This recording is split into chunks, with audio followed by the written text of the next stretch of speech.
warahmatullahi wabarakatuh. Waalaikumsalam warahmatullahi wabarakatuh. Perkenalkan, nama saya Musadul Fikri, NIM 2402103020. Hari ini akan mempresentasikan aksi nyata 10. Berikut judul yang saya berikan adalah pematangan emosi remaja dan faktor yang mempengaruhinya, pola asuh, relationship, regulasi diri, dan studi literatur. Dari aksi nyata 10 ini saya men-screening beberapa jurnal, yaitu 20 jurnal yang hasilnya itu jadi 13 jurnal yang akhirnya saya pilih untuk pembuatan artikel ini. Untuk teorinya ini adalah teori pola asuh Baymouth, teori ekologi Brenner, teori kelekatan Ainsworth, dan teori regulasi diri dari Bandura. Oke, selanjutnya berikut adalah abstraknya. Abstrak adalah artikel yang untuk mengkaji kematangan emosi remaja setelah faktor yang mempengaruhinya, khususnya pola asuh orang tua, relationship, dan regulasi diri. Dan artikel ini terhadap 12 artikel jurnal nasional yang relevan bersumber dari Google Scholar dan Sinta. Dan dalam tahun 2012 dan 2000 sampai 2025, hasil kajian menunjukkan bahwa pematangan emosi remaja berkembang secara ketat dan sangat dipengaruhi oleh pola asuh orang tua, kualitas hubungan dan teman sebaya, serta regulasi diri.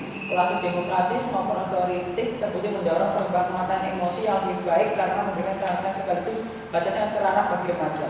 Hubungan teman sebaya yang mesti memperkuat kompetensi sosial emosional remaja dan terus sebagai penyangga dalam stres yang dihadapi. Regulasi diri sebagai faktor internal menjadi mediator penting yang menghubungkan pengalaman pengasuhan dan pertemanan dengan kemampuan remaja mengelola emosinya secara adaptif. Remaja yang mempunyai emosi yang baik cenderung mampu mengendalikan emosi, menjalin hubungan sosial yang sehat, serta menghadapi berbagai masalah dengan lebih bijak dan konstruktif. Oleh karena itu, pematangan emosi menjadi aspek sangat penting dalam perkembangan remaja agar mereka dapat berkembang secara optimal dan siap menghadapi tuntutan kehidupan dewasa.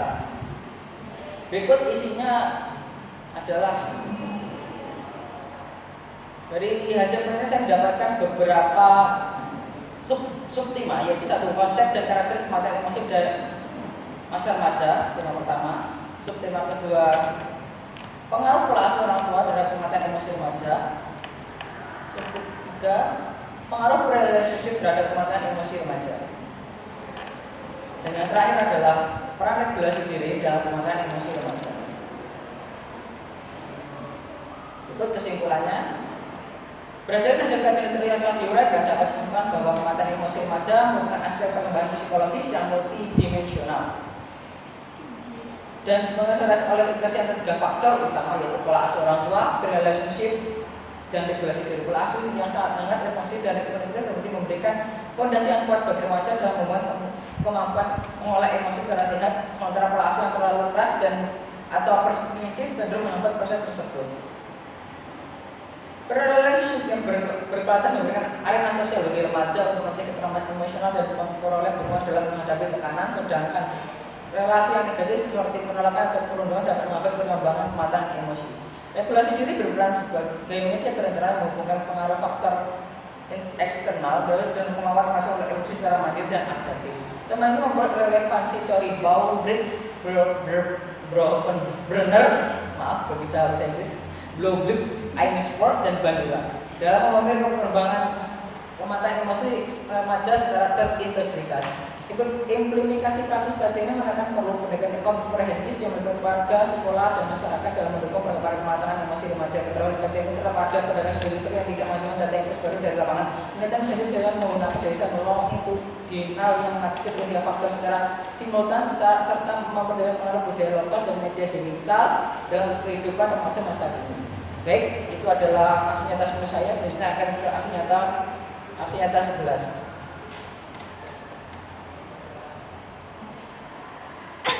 Kelihatan tidak teman-teman? Kelihatan tidak? Berikut adalah e-portfolio saya, aksi nyata 11. Dan moto, setiap cerita layak didengar, setiap rasa layak dihargai, dan setiap individu memiliki kebebasan dan layak memiliki kesempatan untuk berubah. Maaf, tipu ya, benar. Oke, lanjut. Pernyataan diri seperti ini. Mungkin saya jelaskan sedikit pernyataan dirinya. Nama saya sudah. Setelah 1 semester mendalami proses perkembangan, pemahaman saya dan manusia berubah secara perlahan. Sebelum saya cenderung melihat perilaku sebagai individu semata ini saya membangun setiap perilaku emosi secara sudut pandang seorang adalah produk dari perjalanan hormon sejak masa prenatal, anak-anak, remaja hingga dewasa. Seorang remaja yang tampak susah diatur mungkin sedang berjuang menemukan identitasnya. Seorang anak yang pendiam mudah tidak bisa ngapa-ngapain. Oke, lanjut ke pemberian kedua. Ini salah satu aja ya, saya bukti pembelajarannya adalah video dan vlog dan UMKM. Tugas ini, video ini dari mata kuliah komunikasi antar pribadi, tugas vlog dan UMKM yang ada sekitar. Kenapa saya memilih tugas ini? Karena belajar dengan orang lain dan buat konten YouTube saya, dan tugasnya belajar dengan membuat penutusan video, dan saya percaya diri kita membuat video yang perlu saya tingkatkan adalah cara bicara supaya tidak cukup, saya bicara dan lebih pede lagi. Untuk omen 3 saya pilih ini aja ya, masuk ke pengalaman, hampir banyak tugas sudah merasa selesai. Pengalaman ini merubah cara pandang saya terhadap proses perkuliahan. Saya menyadari bahwa menjadi mahasiswa bukan hanya tentang mampu mengerjakan banyak tugas, tapi juga tentang mengelola waktu, menjaga kesehatan fisik dan mental, serta mengetahui batas kemampuan diri. Setelah itu saya mulai membuat daftar prioritas, membuat tugas menjadi beberapa bagian kecil dan mengerjakan secara bertahap agar tidak menumpuk.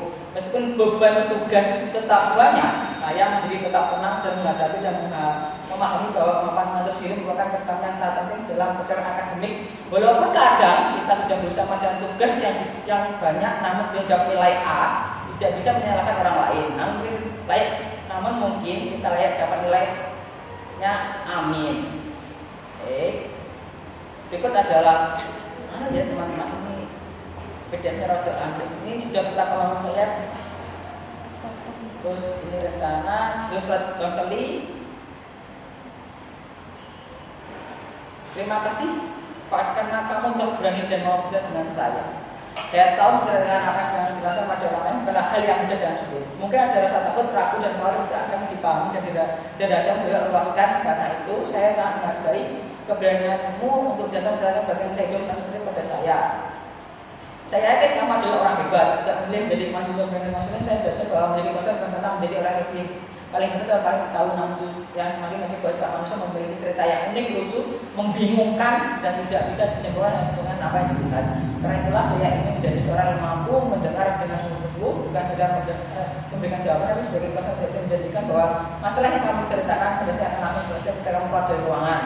Saya juga tidak bisa memastikan bahwa saran, argumen, dan pendapat saya bahwa kamu seperti 100%. Namun saya sebagai seorang konselor, saya percaya bahwa kamulah yang akan mengambil diri sendiri.